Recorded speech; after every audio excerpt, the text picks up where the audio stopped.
On the morning of December 25th, 1941, Christmas Day, Hong Kong fell. What should have been a day of peace became one of humiliation, bloodshed, and despair. This moment would be remembered forever as Black Christmas, a very Black Christmas. By the early 20th century, Japan had transformed itself into an imperial power. Victory over Russia in 1905 and expansion into Korea and Manchuria emboldened Tokyo's military leadership. Japan sought dominance in East Asia, and Western colonial possessions stood in the way. Relations between Britain and Japan deteriorated sharply after Japan's invasion of China in 1937. British condemnation of Japanese atrocities, particularly the Nanjing Massacre, angered Tokyo. After the defeat and capture of the Chinese city of Nanjing in the December of 1937, the Japanese Imperial Army had committed outrageous and very gory war crimes within and outside the city. The gruesome crimes, which included the rape of women and children, the execution of non-combatant male citizens, and the widespread execution of captured soldiers and prisoners of war, snowballed into the following year. At the end of the massacre, also known as the Rape of Nanjing, over 200,000 Chinese men, women, and children had been massacred. Yet Japan was neither remorseful nor willing to withdraw her bid for imperial expansion in Far East Asia.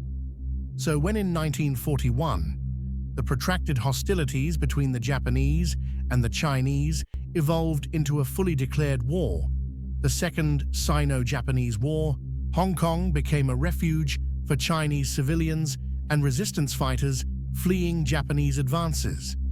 To Japan's military leadership, Hong Kong was not just a colony, it was a threat.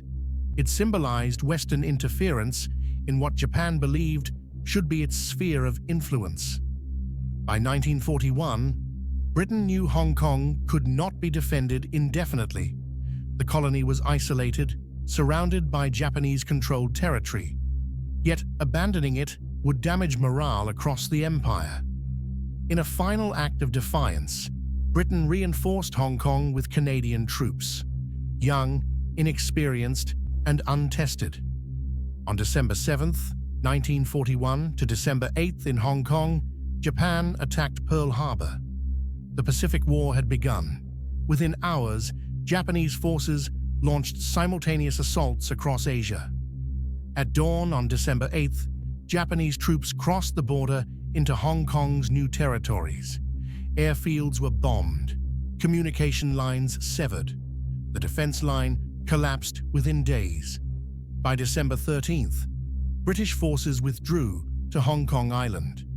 The mainland had fallen. Civilians crowded into shelters as artillery pounded the city. On December 18th, Japanese troops landed on Hong Kong Island. Fierce fighting erupted street by street, hill by hill.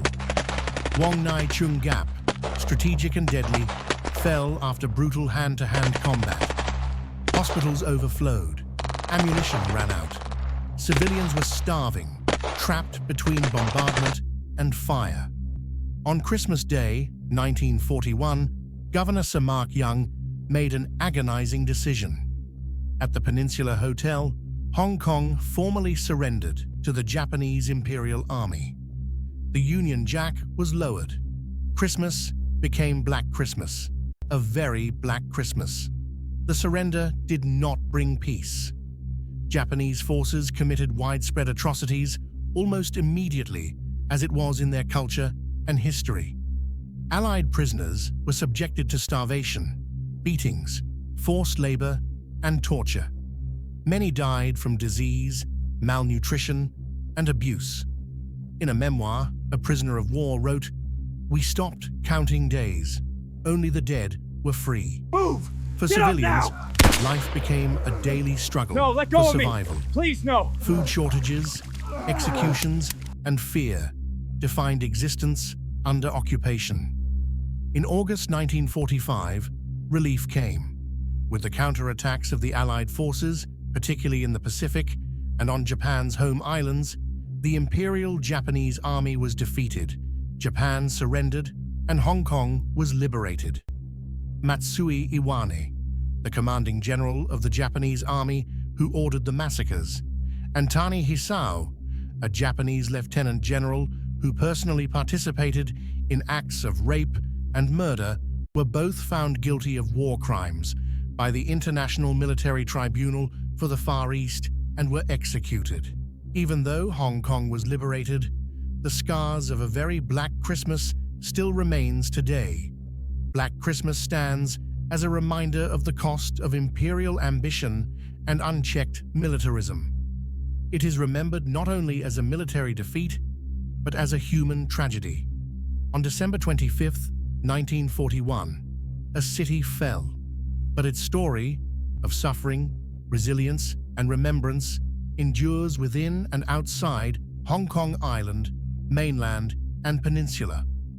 Black Christmas remains one of the darkest chapters in Hong Kong's history, and a solemn warning from the past.